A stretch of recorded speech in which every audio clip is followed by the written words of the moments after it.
Bom, nesse momento nós vamos começar a nossa aula, um panorama dos livros poéticos, tá bem? Panorama dos poéticos. Sabemos que dentro da nossa ortodoxia, a Bíblia ela é a palavra de Deus e que a Bíblia protestante ela tem 66 livros. Estes 66 livros eles são divididos em lei, que são os livros de Moisés, Gênesis, Êxodo, Levíticos, Números e Deuteronômio. Depois nós vamos para os livros históricos, que começam no livro de Josué.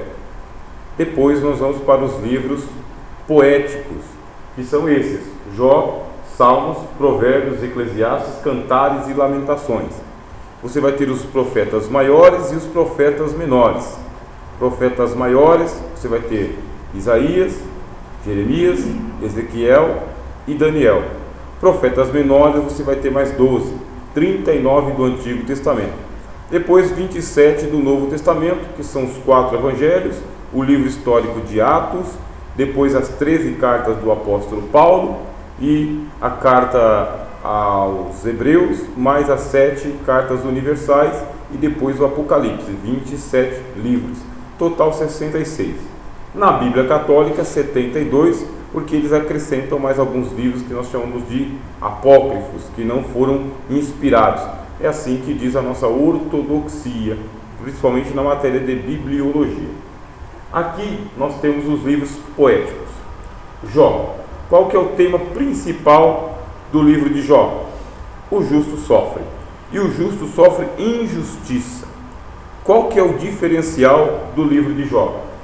Ele mostra para nós que existe sempre um pano de fundo por trás da tribulação de um justo. É isso que o livro ensina. Você está sofrendo não porque você está pagando pelos seus pecados. Você está sofrendo por causa de um ataque espiritual. Um ataque onde você tem um adversário pessoal. Qual é o teu adversário pessoal? Lá no hebraico é o Satã. Satã é uma palavra hebraica que significa o adversário, aquele que faz oposição. Vocês aprenderam que no livro de Jó, aquele Satanás, ele não é igual ao Satanás do Novo Testamento. Porque no Novo Testamento, o diabo ele é adversário dos homens e de Deus. No Antigo Testamento, Satanás aparece como um adversário dos homens. Ele aparece entre os filhos de Deus, inclusive o próprio judaísmo admite isso. Ele foi criado um malach, um anjo para ser o adversário dos homens e foi criado para fazer um serviço para Deus. O serviço do Satanás é estar sempre se opondo aos homens, provando e testando os homens, para que assim eles possam ou não alcançar o favor de Deus. Como que nós sabemos que o Satanás do livro de Jó é o mesmo do Novo Testamento? Nós sabemos por causa da teologia. Teologia que trabalha com 2 princípios, que é o princípio da evolução. A teologia ela evolui, e também da acumulação, ela se acumula. A gente chama isso aí, um termo geral, de revelação progressiva. Ou seja, a Bíblia é um livro de revelação progressiva, ela vai trabalhando com as doutrinas pouco a pouco. A Bíblia demorou aproximadamente 1.600 a 1.700 anos para ficar pronta. E Deus espalhou esta verdade ao longo de todos esses anos aí, usando lá mais de 40 autores diferentes. Revelação progressiva. É o mesmo diabo? É o mesmo Satã? É a mesma pessoa? Sim, é o mesmo. Mas no Antigo Testamento ele é apresentado como um adversário dos homens, criado por Deus para isso. No Novo Testamento é que é revelado que ele, além de ser um adversário dos homens, também é um adversário de Deus. Ele se opôs ao próprio Deus. Consequentemente, todo o sofrimento que o justo sofre, você serve a Deus com lealdade, com fidelidade, com fé, com esperança.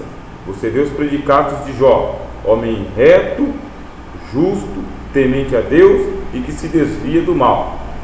São 4 atributos para qualquer servo de Deus. Um homem que oferecia sacrifício pelos seus filhos, que era bem casado, que era próspero, mas que sofreu um revés de ordem espiritual. Não é de ordem natural, de ordem espiritual. Quem está aqui na linha do tempo, que conhece Jó e que desconhece o pano de fundo, que é Satanás, primeiro pode dizer que são as calamidades naturais. Mas os amigos de Jó atribuem a Deus. Por quê? Porque na teologia dos antigos, Deus é a causa de todas as coisas, do bem e do mal. Isso aí é a teologia do Velho Testamento. Não existe uma origem secundária para o mal. A origem é Deus, para o bem e para o mal. Tudo o que acontece, acontece porque a mão dele se estendeu e disse: vai acontecer, bem e mal. Isso está no Antigo Testamento. Os amigos de Jó só estão seguindo a teologia do Antigo Testamento. Tanto é que existe uma teoria de que o livro de Jó é um livro fictício. A personagem não existiu, a história não aconteceu, e que ela foi criada como uma novela dos judeus para ensinar uma lição moral. Qual que é a lição moral? Que você sofre, mas você tem que manter a sua fidelidade. Que você sofre e você não conhece a origem dos males que acontecem na sua vida. Que por mais sábio que você seja, você ainda é um ignorante se comparado com a sabedoria de Deus. Que você pode ter amigos e os seus amigos, eles podem ser os seus adversários.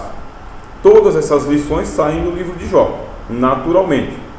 Agora, para a linha ortodoxa, ou pela tradição bíblica, Jó foi uma personagem real, histórica, que realmente viveu no tempo de Uz, na terra de Uz, antes de Abraão, ou nos tempos de Abraão, antes de Moisés. A história dele foi uma história real, e depois ela passou por compilação. E o que é a compilação? Moisés, ou Esdras, ou Ezequiel, são vários autores que são apontados por serem compiladores. O que eles fizeram? Eles ajuntaram o material e formaram a história de Jó. Ajuntaram um prólogo, que é aquele primeiro capítulo, onde Satanás aparece. Ajuntaram as falas dos amigos, tinha que saber mais ou menos que ordem que eles iam colocar, e depois o epílogo, ponto final. A obra passou por uma compilação, com certeza, com certeza. O livro que você tem nas suas mãos, que é o livro de Jó, não é o mesmo livro que foi escrito originalmente. Originalmente ele foi escrito um pedaço, depois outro pedaço, depois outro pedaço. Um compilador ajuntou o material e falou: aqui está o livro de Jó. Ele sempre foi lido pelo povo de Israel como uma obra inteira, um livro inteiro, mas ele está dividido em partes. O compilador é que pegou e reuniu as partes.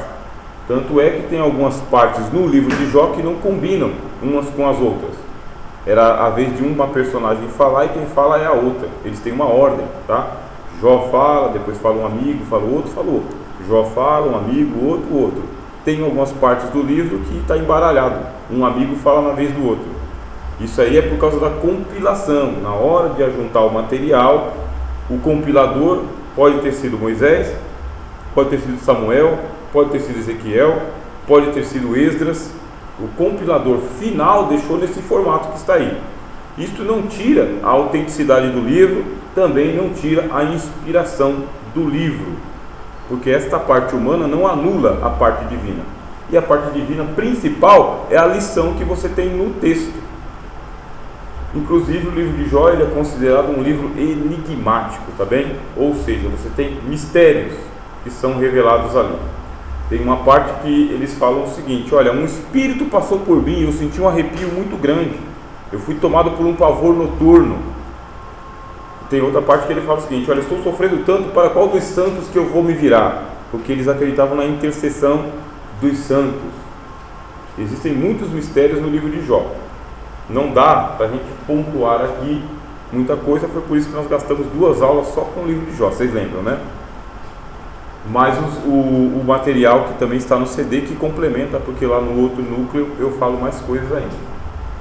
Depois nós vamos para o livro dos Salmos. Salmos, vocês viram que é o saltério, que ele é um livro dos louvores eternos. Todas as circunstâncias da vida humana, todas elas merecem um louvor, todas. Mas quem vai tecer este louvor? Os poetas, que são os salmistas. Você pode estar passando por angústia, por aflição, você pode estar passando por um momento de felicidade, de alegria, de prosperidade, de guerra, de tristeza, de morte, nascimento. Todos os eventos da vida humana merecem um tributo a Deus.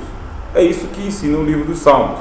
Seja qual for a sua situação e a sua circunstância, existe um salmo para a tua vida, ou a tua vida é um salmo. Nós temos diversos autores dos salmos, como vocês viram aqui na aula passada. Diversos autores.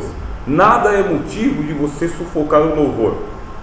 Inclusive, uma coisa que eu não pontuei, mas eu vou passar para vocês aqui na aula de hoje. Os salmos são cânticos espirituais, diz o apóstolo Paulo. Nós temos que salmodiar em nosso coração, cantando cânticos espirituais agradáveis a Deus. Um dos debates que nós tivemos aqui na aula passada é não transformar o salmo numa reza. Foi o debate que nós tivemos. Eu vou simplesmente orar o salmo porque acho que tem um encantamento no salmo. Não, vamos transformar o salmo numa reza. Mas também não podemos estacionar o salmo e dizer, não vou usar porque é coisa de católico. Porque não é coisa de católico, é bíblico.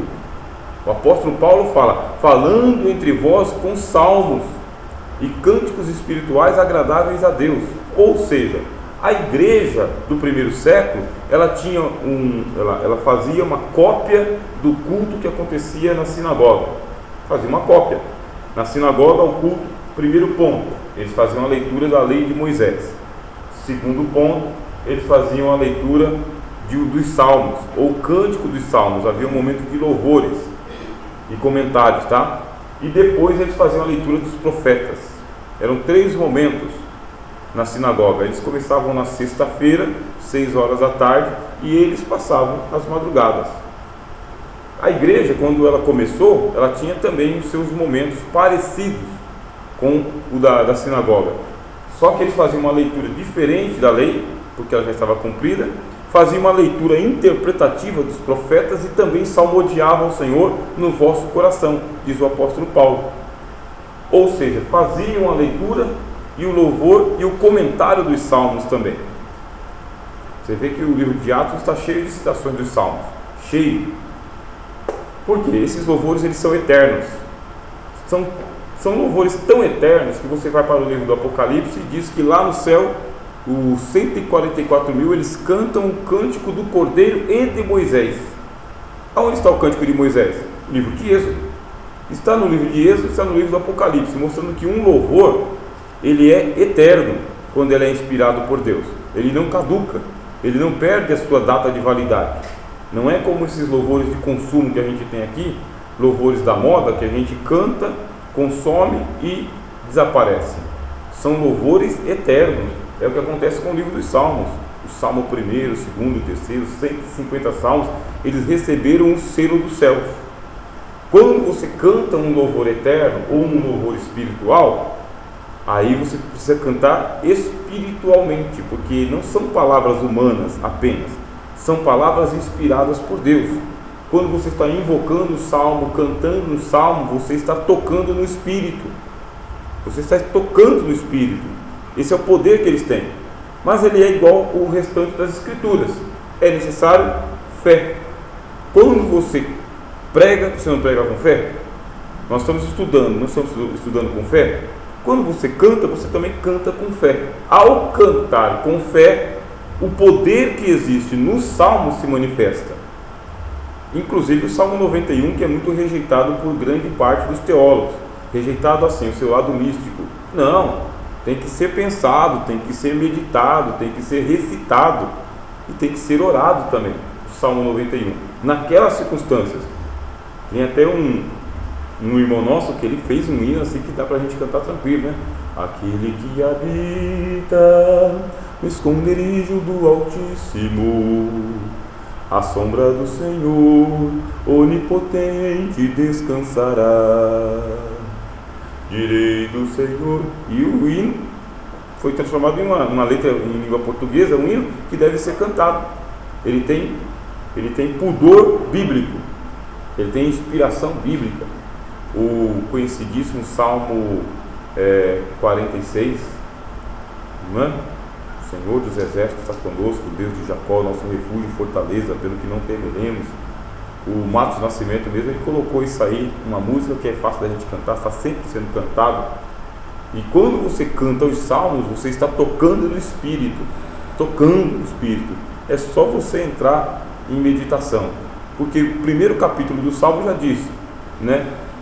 Bem-aventurado o homem que não anda segundo o conselho dos ímpios, não se detém no caminho dos pecadores, nem se assenta à roda dos escarnecedores, antes tem o seu prazer na lei do Senhor, e na sua lei medita de dia e de noite. Medita, a palavra medita é medir, tá? Faz uma medição, é passo a passo, é metro a metro, medida a medida. Os salmos, eles são para isso. O primeiro salmo já está lá no começo do livro, justamente para dizer, este é um livro de meditações. Não abra mão, tá bem, deste recurso espiritual que Deus colocou ao seu alcance. Não abra mão. Não deixe que o excesso de letras e teologia seque a tua espiritualidade.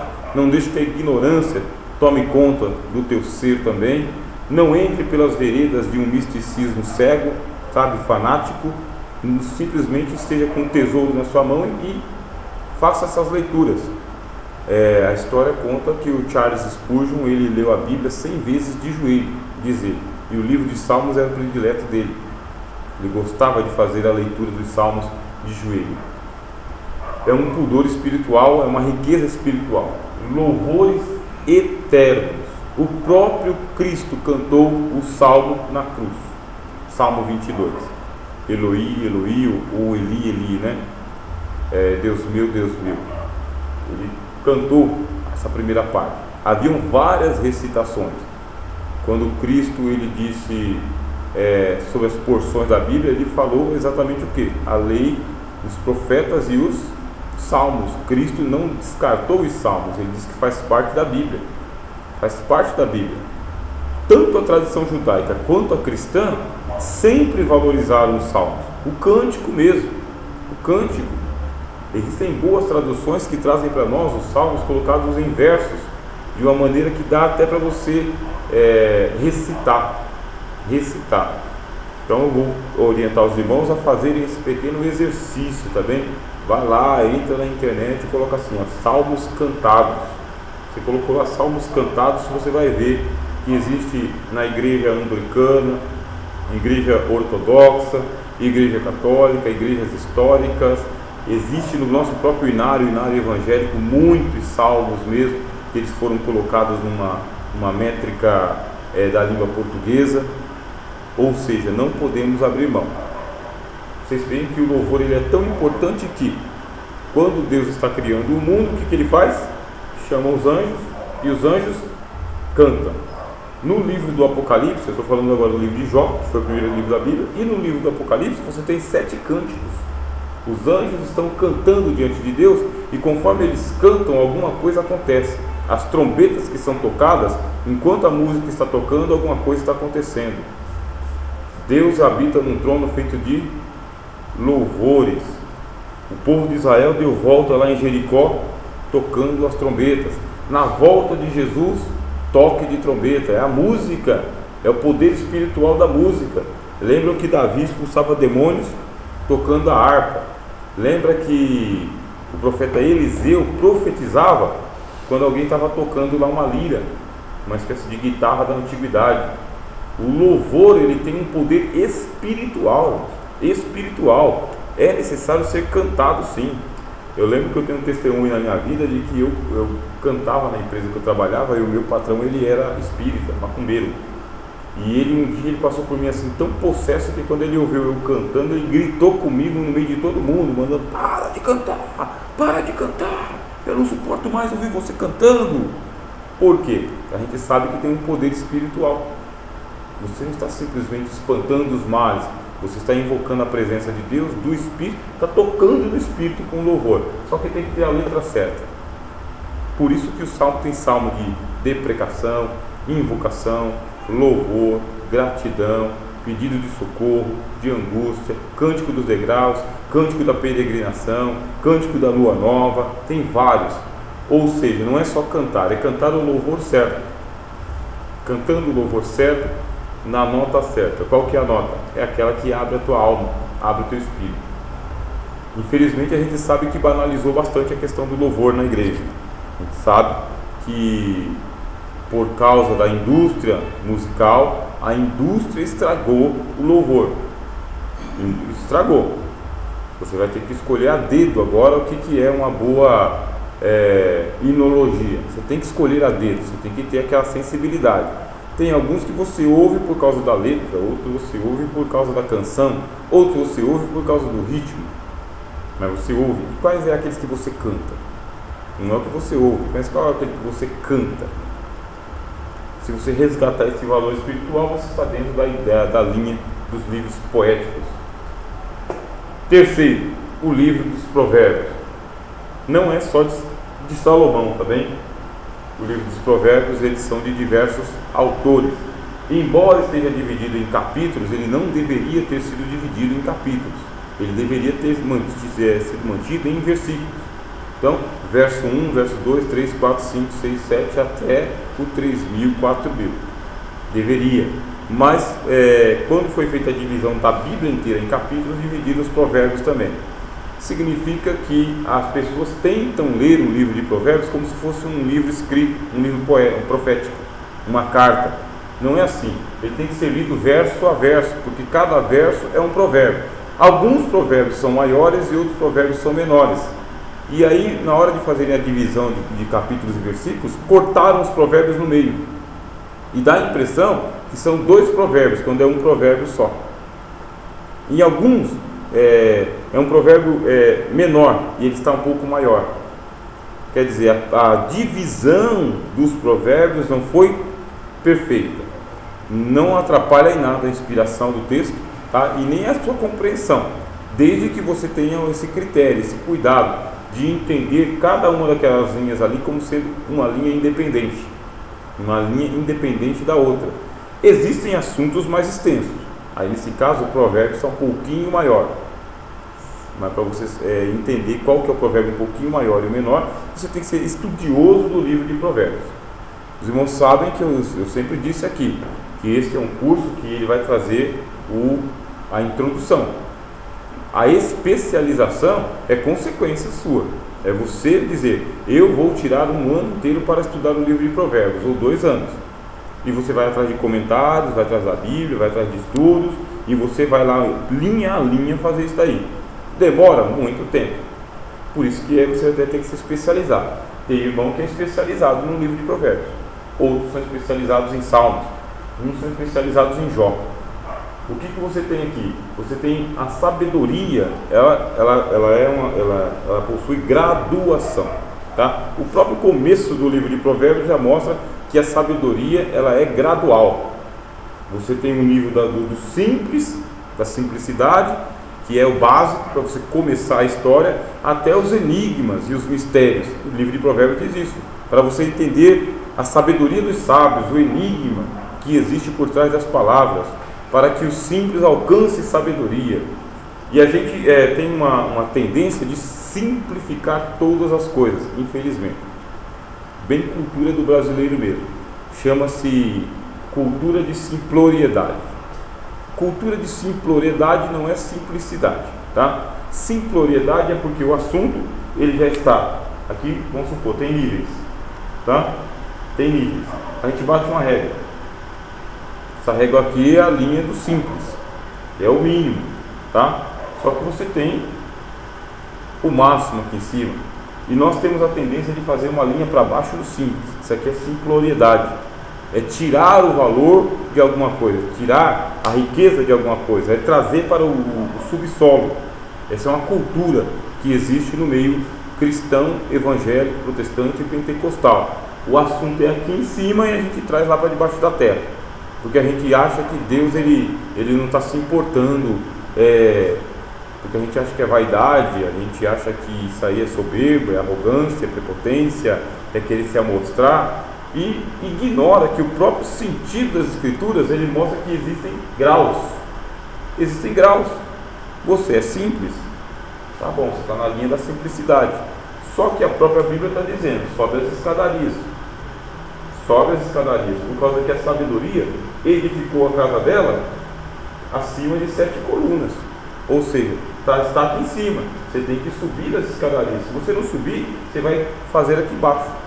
A própria religião, ela é assim, ela tem um nível rudimentar, ela tem um nível de idolatria lá embaixo, que é abaixo do rudimentar, é bem grotesco mesmo, só que ela tem os níveis elevados.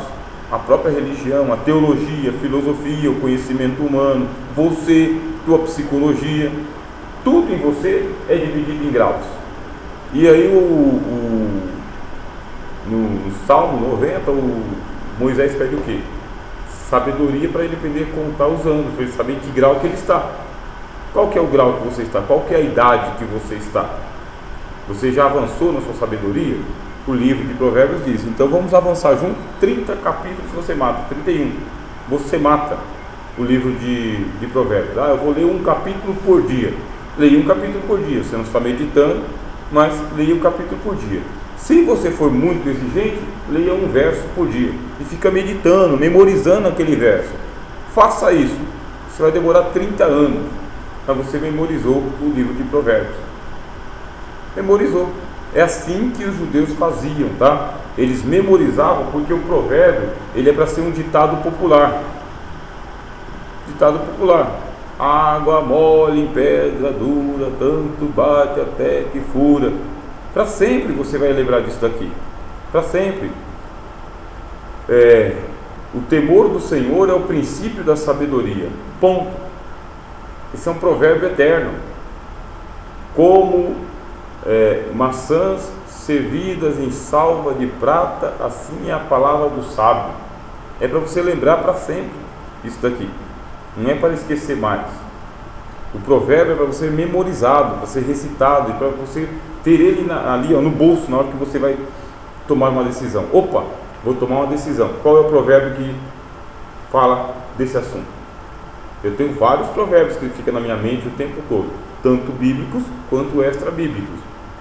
Eu tenho um provérbio que ele diz o seguinte, na ausência do líder, seja o líder. Quanto tempo faz que eu aprendi isso? A qualquer momento que eu vejo que não tem ninguém para fazer, só tem eu, vou lá e eu faço. Outro provérbio que o pessoal coloca por aí fora é o seguinte, não sabendo que era impossível, foi lá e fez. Mas da onde que nasceu o provérbio? Ele nasce da experiência e da sabedoria no dia a dia. Esse daqui mesmo, não sabendo que era impossível, foi lá e fez. A história conta que havia um problema de uma equação matemática na lousa para resolver, e o professor chegou e colocou a equação matemática e disse, nunca ninguém resolveu essa equação matemática, eu desafio qualquer aluno aqui a resolver, pode resolver aqui. E o professor ficou lá e esperou e ninguém resolveu. No final ele pegou e falou, alguém resolveu a equação? Não, ninguém resolveu, vamos embora então. E deixou a equação na lousa. Quando terminou, que ele saiu, aí chegou o aluno atrasado. O aluno chegou atrasado, viu lá na lousa lá e falou, é para resolver isso aqui, eu vou pelo menos resolver, já que eu perdi a aula, depois eu entrego para o professor. E ele foi lá e resolveu a equação matemática, não sabendo que era impossível. Aí quando o professor chegou, quem resolveu? Fui eu, professor. Mas é impossível? Eu não sabia. Daí nasceu esse provérbio, não sabendo que era impossível, foi lá e fez. E é utilizado hoje no meio empresarial um monte de coisa. Tem coisa que você vai fazer sem saber que ninguém conseguia fazer antes de você, e você não sabia. Ou seja, você se limita a si mesmo. E os provérbios têm esse caráter, tá? Eles querem dar uma agulhada em você. Eles não são seus amiguinhos, porque eles são utilizados muitas vezes no livro da ironia, do sarcasmo. É para dar uma cutucada mesmo, para provocar você. No livro de Provérbios fala, tá vendo aquela lagartixa andando pela parede ali, no palácio do rei? Estou vendo. É igual um jovem correndo atrás de uma moça. Você está vendo, mas daqui a pouco ela desapareceu. Então é para dar uma cutucada. O livro de Provérbios é para isso mesmo, para espetar o teu interesse pela sabedoria e saber que se você é sábio hoje, você não é tão sábio quanto você deveria ser. Existe alguém mais sábio que você, e se você for sábio, você vai aprender com o Provérbios. Se você não for sábio, aí você vai se irritar com a sabedoria. Está lá. Repreenda o sábio e se tornará mais sábio ainda. Repreenda o tolo, te odiará por isso. Repreender o tolo é como pegar o cão pelas orelhas. É como segurar brasa no peito. Casar com uma mulher rixosa é como viver debaixo de uma goteira, uma casa com goteira. É como ter câncer nos ossos. Você tem que ler o Provérbios e falar, o Provérbios se encaixa nessa situação aqui. É isso que eu estou vivendo agora. Pegaram? Vou comentar Eclesiastes, Cantares e Lamentações. Vou abrir para vocês fazerem suas perguntas.